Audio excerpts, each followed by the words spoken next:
So the next thing is thing 3, and it is visual learning. So we're going to go over to here. One website that I like to use is abcyaa.com. You can see it's for parents and teachers, so we'll kind of play around on this.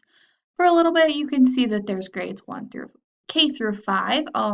Looks like pre-K through 5. They have a bunch of different games. Looks like Martin Luther King Day, so fun ones, and then learning ones, and then just fun little games for them to play. You can also download it on like the App Store or Google Play, so if you have like a phone or a tablet, things like that. It's very kid friendly, so you just click on the grade there, and then they have looks like letters, numbers, holiday, strategy, skills, so different fun things that the kids can play along and learn as well. Another one is that you can use in your classroom is called word clouds. So I'm going to kind of show you how this goes. So we're just going to I'm going to type in some names here. Megan.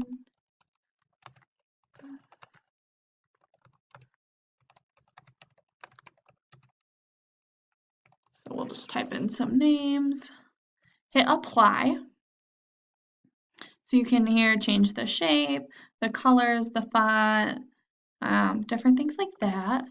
And it'll go down here and put in the words, and it's just a nice word cloud.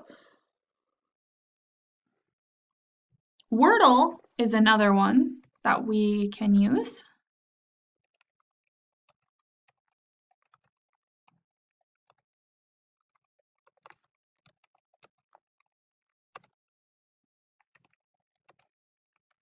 So I'm just going to type in a bunch of words there, hit go.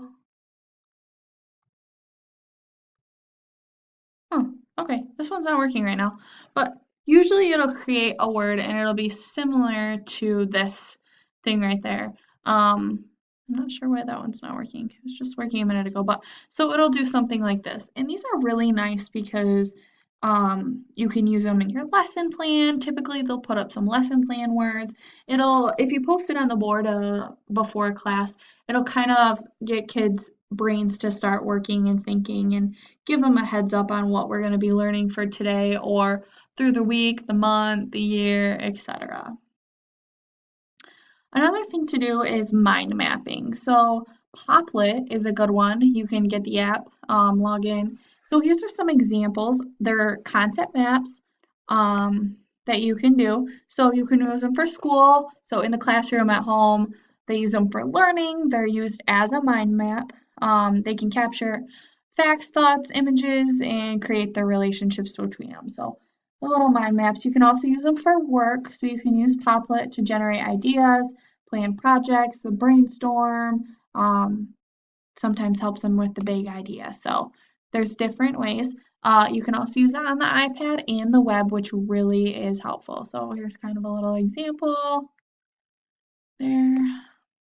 And the last one that I like to use here is Piktochart.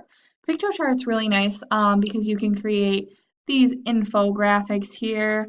You can also create presentations or little printables for your students. So you just like click on them and then you can create a new one or you can use the templates there. And then same thing here, you can use posters, reports, or flyers. So.